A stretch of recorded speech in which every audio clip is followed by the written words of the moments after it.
Hello दोस्तों, स्वागत है मेरे YouTube channel certain study material में। और देखिए आज हम बात करेंगे पॉलीटेक्निक थर्ड सेमेस्टर के सब्जेक्ट मॉस यानी मैकेनिक्स ऑफ सॉलिड के। देखिए जो हमारा आज का लेक्चर होगा ये होगा ब्रह्मास्त्र लेक्चर। क्यों? क्योंकि देखिए बहुत से स्टूडेंट अभी ऐसे हैं, देखिए एग्जाम बहुत ही नज़दीक है, ठीक है, और टाइम आपका बहुत कम है, ठीक है, तो टाइम को यूटिलाइज़ करिए, ठीक है।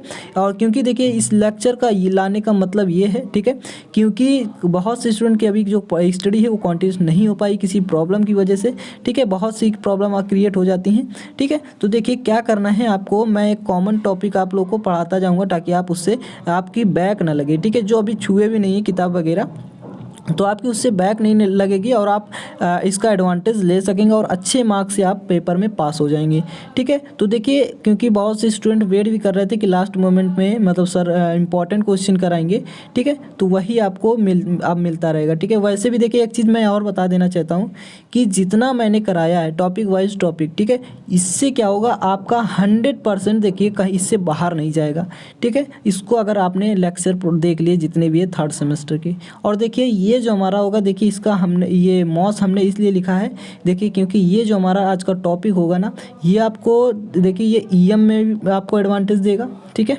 और मॉस यानी मैकेनिक्स ऑफ सॉलिड तो हो ही गया, ठीक है। उसके बाद ये जो है ये देखिए आपका डब्ल्यूटी में भी क्या देगा, एडवांटेज देगा, क्योंकि ये जो क्वेश्चन आपका बनेगा मैं अभी बता दूंगा आप लोगों को, 2 से 3 पेज होंगे और ये डायरेक्ट ही जस्ट लेक्चर के बाद आपको पीडीएफ टेलीग्राम पर मिल जाएगी, ठीक है। वहाँ से डाउनलोड करके आप स्टडी को चालू कर देंगे, ठीक है। 2 से 3 पेज की है और उससे आप फर्स्ट चैप्टर है, ठीक है, उससे पढ़ेंगे। 100% श्योर इसका क्वेश्चन बनता है। सबसे ज़्यादा मॉस में तो डायरेक्ट ही पूछ लेता है, ठीक है, तुरंत पूछ लेता है, बाकी आपको इसमें भी पूछ लेता है, ठीक है। तो आपको देखिए ना ध्यान से आप लोग पढ़िएगा।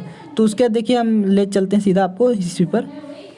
तो देखिए ये हमारा क्या चैप्टर है, देखिए चैप्टर हमारा पदार्थों के यांत्रिक गुणों का परिचय है, ठीक है, यानी इंट्रोडक्शन टू मटेरियल प्रॉपर्टीज़, ठीक है, यानी मैकेनिकल प्रॉपर्टीज़ जो होंगी उसको देखेंगे, ठीक है। बहुत बार क्वेश्चन पूछता है देखिए, और इसके अंदर ही आपका पूछेगा, देखिए जितना हम बता देंगे इसके अंदर ही पूछेगा, कुछ नहीं करना है आपको, सिर्फ एक बार देखना है, ठीक है। एक क्विक रिव्यू आपको देखना है, देखिए कैसे इसको हम आप लोग को सेंड भी कर देंगे अभी, ठीक है। तो देखिए ये तो आपका क्वेश्चन ये नहीं बनता है कि आपका यांत्रिक गुण किसे कहते हैं, ठीक है। वैसे अगर जानना है तो देखिए क्या होता है यांत्रिक गुण, जब किसी भी पदार्थ पर क्या करते हैं, किसी पिंड पर बल लगाते हैं, तो पिंड पर जो बल लगाते हैं वो हमारा क्या करता है, पिंड की सामर्थ्य का ज्ञान कराता है, ठीक है। तो ये हमारा क्या कहलाता है, ये यांत्रिक गुण कहलाता है, बट ये आपका एग्जाम में नहीं आएगा इसको, ठीक है। देखिए पदार्थ के विभिन्न यांत्रिक गुण यहाँ से आपका स्टार्ट होता है एग्जाम के लिए, ठीक है। आपको इलास्टिसिटी देखना है, ठीक है। इलास्टिसिटी में आपको ये आपको डिफिनीशन लिख देना, अगर पूछता है कि इलास्टिसिटी क्या है, ठीक है। आपको या तो ये कह देता है कि मैकेनिकल प्रॉपर्टी कोई 3-2 प्रॉपर्टीज़ लिखिए, ठीक है, मैकेनिकल, आप तो फिर उसमें ये लिख देंगे, ये लिख देंगे, जो आपको इच्छा लगे, जितना भी हम आप लोग को देंगे उसमें से कोई भी 2-3 लिख दीजिएगा, जो भी अगर पूछे जितना, ठीक है। उसके बाद देखिए आपको क्या करना है, इसमें लिख दीजिएगा पदार्थ का वह गुण है जिसके कारण प्रत्येक पिंड अपने अंदर होने वाले आकार में विरूपण यानी डिफॉर्मेशन का क्या करता है, अपोजिशन करता है, विरोध करता है, उसे प्लास्टिसिटी कहते हैं, ठीक है, सॉरी इलास्टिसिटी कहते हैं, ठीक है। लाइक एज स्प्रिंग हो गया। तो देखिए एक नोट पॉइंट में लिख लीजिएगा, इस्पात अन्य पदार्थों की तुलना में अधिक प्रत्यास्थ होती है, ठीक है।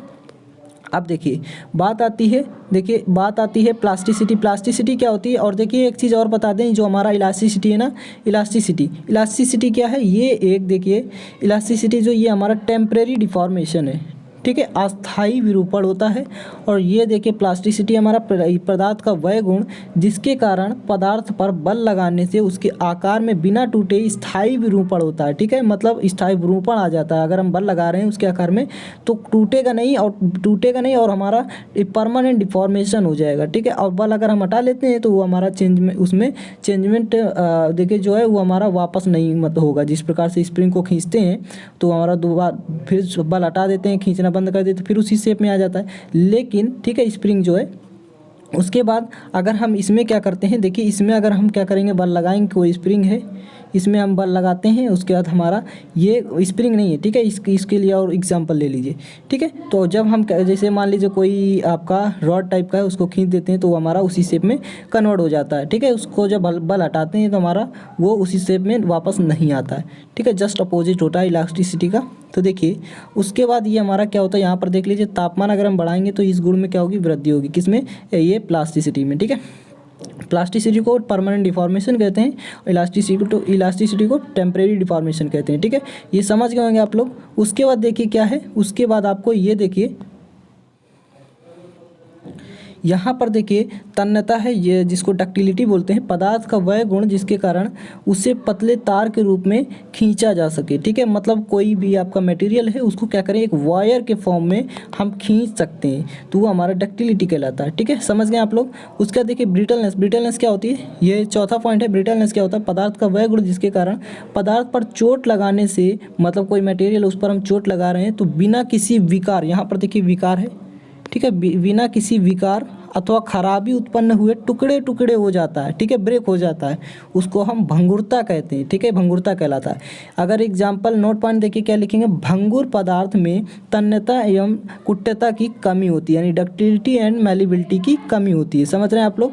इसको बस मैं एक बार आप लोग को बता दे रहा हूँ ताकि आप लोग इसको समझ सके। ठीक है, देखिए टफनेस क्या होती है, ये बहुत बार एग्जाम में पूछा गया है, इसको आप वेरी वेरी इंपॉर्टेंट लगा लीजिए। ठीक है, ये बहुत बार एग्जाम में पूछा गया, हो सकता है इस बार भी ये एग्जाम में आ जाए। और जो भी देखिए आएगा इसी के इस वीडियो लेक्चर से ही आएगा। देखिए इस वीडियो लेक्चर से ही आपका पूछा जाएगा। जो आपका मैकेनिकल प्रॉपर्टीज़ होगा, इससे बाहर मैकेनिकल प्रॉपर्टीज़ नहीं पूछा जाएगा। ठीक है, 10 से 15 मैकेनिकल प्रॉपर्टीज़ हैं, वो भी छोटी छोटी डिफिनीशंस हैं, उसको आप देख लेंगे, उससे बाहर आपका नहीं पूछा जाएगा। ठीक है, तो देखिए पदार्थ का वह गुण जिसके कारण पदार्थ टूटने से पूर्व धक्कों या झटकों का विरोध करता है। ठीक है, यानी क्या, जो धक्का होता है, ठीक है, पुशिंग एंड वाइब्रेशंस, ठीक है, उसका अपोजिशन करता है, विरोध करता है, वो हमारा कड़ापन या चिमड़पन यानी टफनेस कहलाता है। एग्जाम्पल माइल्ड स्टील हो गया, ठीक है, MS जिसको बोलते हैं, और हमारा क्या हो गया, रॉट आयरन हो गया।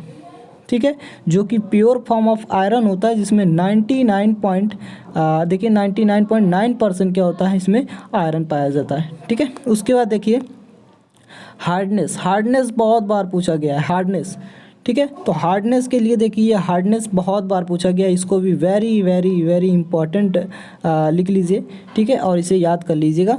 देखिए पदार्थ का वह गुण जिसके कारण पदार्थ रगड़ने यानी एब्रेजन, घिस जाने, काटे जाने एवं खुरचे जाने यानी स्क्रैचिंग का विरोध करता है, कठोरता कहलाता है। कठोरता को हम साधारण रूप से ब्रिनल यानी ब्रिनल टेस्ट द्वारा मापते हैं। ठीक है, और रॉकवेल द्वारा भी मापते हैं, लेकिन वो दूसरी विधि है। ठीक है, उसके बाद बात आती है मैलिबिलिटी की। मैलिबिलिटी क्या है, ये देखिए मैलिबिलिटी आघात वर्धनीयता भी बोलते हैं इसे, और इसको आप लोग, इसको भी एग्ज़ाम बहुत इंपॉर्टेंट है एग्ज़ाम के पॉइंट ऑफ व्यू से। ठीक है, ये पॉइंट ऑफ व्यू से, तो ये आपको बहुत इंपॉर्टेंट, ये भी आप लोग रट लेंगे, इसको भी लर्न कर लेंगे। ठीक है, तो देखिए पदार्थ का वह गुण जिसके कारण पदार्थ को पीट कर बिना चटके उसे पतली चादर यानी थिन सीट में बदला जा सके, कुट्यता कहलाता है। एग्जाम्पल तांबा, सोना, चांदी, पीतल, माइल्ड स्टील, एल्युमिनियम ETC। ठीक है, ये सारे हैं। उसके बाद देखिए जो हमारा नेक्स्ट आता है, देखिए नेक्स्ट क्या है, नेक्स्ट है दुर्नम्यता। ठीक है, दुर्नम्यता यानी इसको लीनियर डिफॉर्मेशन भी कहते हैं, क्योंकि ये डिफॉर्मेशन जो इसमें होता है वो लीनियर होता है। पदार्थ का वह गुण जिसके कारण पदार्थ बाह्य बलों के कारण उत्पन्न हुए विक्षेप यानी डिफ्लेक्शन का विरोध करता है, दुर्नम्यता कहलाता है। ठीक है, उसके बाद देखिए लाइन आपको हल्की कर देते हैं ताकि आप लोगों को समझ में आए। देखिए उसके बाद जो है, ठीक है, टेनासिटी, इसको लगिस्लुता भी कहते हैं, और ये हमारा दृढ़ता भी कहते हैं इसे। ठीक है, तो तनाव में किसी पदार्थ को तोड़ने के लिए, मतलब खींच रहे हैं आपको, मतलब कोई मटेरियल है उसको खींचते खींचते आप मतलब तोड़ रहे हैं। ठीक है, तो के लिए उसमें जितनी मैक्सिमम स्ट्रेस तीव्रता, मतलब स्ट्रेस इंटेंसिटी उत्पन्न की जा सके, वह उस पदार्थ की टेनासिटी कहलाती है। ठीक है, दृढ़ता कहलाती है। समझ रहे हैं आप लोग। उसके बाद देखिए नम्यता, ये फ्लैक्सिबिलिटी है। फ्लैक्सिबिलिटी क्या होती है, जिसे एक चाप के रूप में मोड़ा जा सके। ठीक है, इस फॉर्म में मतलब एक आर्क या चाप के रूप में इसे बदला जा सके। पदार्थ का वह गुण जिसके कारण पदार्थ को बिना टूटे किसी चाप की आकृति में मोड़ा जा सके, इसे फ्लैक्सिबिलिटी कहते हैं। ठीक है, समझ रहे हैं आप लोग। इसको बस आप लोग देख लीजिए एक बार, आपको ऑटोमेटिक ही याद हो जाएगा, या तो आप किसी से रिलेट करके याद करेंगे तो याद हो जाएगा फाइनली। ठीक है, देखिए उसके बाद जो फटिग आता है, फटिग क्रीप वेरी वेरी, इसको देखिए आप क्या कर लेंगे, इसको सीधा एग्ज़ाम लिख लीजिएगा। ठीक है, क्योंकि ये बहुत बार एग्ज़ाम में पूछा गया है ये दोनों। ठीक है, इसको श्रांतिज भी कहते हैं यहाँ पर जो है, ठीक है, इसको और इसको सर्पण कहते हैं क्रिप को। क्रिप और फटिग बहुत पूछा जाता है, ईएम में भी बहुत पूछा गया है क्रिप, ठीक है, और फटिग। तो इस मॉस में भी क्रिप और फटिग बहुत पूछा गया है, ठीक है। तो इसमें आप लोग क्या करेंगे, इन दोनों को लेके लेंगे। देखिए क्या होता है, पदार्थों में, पदार्थ का वह गुण जिसके कारण पदार्थों में बार बार प्रतिबलों के लगने के कारण पदार्थ की प्रतिरोधकता यानी रेजिस्टेंस में कमी आती है, वो कमी को ही फटिग कहते हैं। या इसे शॉर्ट में आप याद कर सकते हैं, चक्रीय सहने की क्षमता को फटिग कहा जाता है, ठीक है। उसके बाद हम बात करते हैं क्रिप। क्रिप क्या है, तो क्रिप देखिए इसको सर्पण कहते हैं। उच्च तापमानों पर काफ़ी समय तक देखिए काफ़ी समय तक भारों या प्रतिबलों के प्रभाव में पदार्थों में लगातार विरूपण होता है, उसे क्रिप कहते हैं, ठीक है। अब देखिए जो लास्ट बचा है, लास्ट आपका बचा हुआ है मशीनन, या इसे बोलते हैं मशीनेबिलिटी, देखिए मशीनिंग बोलते हैं, ठीक है। मशीनेबिलिटी तो आपका मशीनन योग्यता हो जाता है, ठीक है। इस गुण के कारण कटाई औजारों यानी कटिंग टूल से क्या करते हैं, पदार्थों को विभिन्न आकारों में परिवर्तित करने की सरलता प्रकट होती है, ठीक है। ये हमारा कहलाता है मशीनन। इस प्रोसेस को मशीनन कहते हैं। तो आप लोग समझ गए। देखिए ज़्यादा नहीं, आपको 12 से 13 है। इसमें से अगर आपने जो हमने इम्पॉर्टेंट बताया है ना, इम्पॉर्टेंट एग्ज़ाम के पॉइंट ऑफ व्यू से इम्पॉर्टेंट जो बताया उसको भी आप देख लेंगे तो आपको ज़्यादा, आपको दोनों पेज देखने की ज़रूरत नहीं है, ठीक है। आप क्या करेंगे, इस 12-13 में से आपको सिर्फ 5-6 आप पढ़ लेंगे जो कि मैंने बताया है इम्पॉर्टेंट, बस उसी से आपका क्या हो जाएगा, एग्ज़ाम में आ जाएगा। तो आपको अगर और भी कम मेहनत करनी है तो आप ये भी कर सकते हैं, ठीक है। तो आप लोग अगर वीडियो देखिए पसंद आई तो लाइक करें, शेयर करें और सब्सक्राइब करें। और देखिए टेलीग्राम चैनल पर, ठीक है, टेलीग्राम चैनल पर आप ज्वाइन हो जाएं, ठीक है। मैं डिस्क्रिप्शन बॉक्स में आप लोगों को लिंक प्रोवाइड कर दूंगा, ठीक है। तो वहाँ से आपको PDF भी मिल जाएगी ताकि आप इसको अच्छे से पढ़ सकें, ठीक है। समझ रहे हैं ना।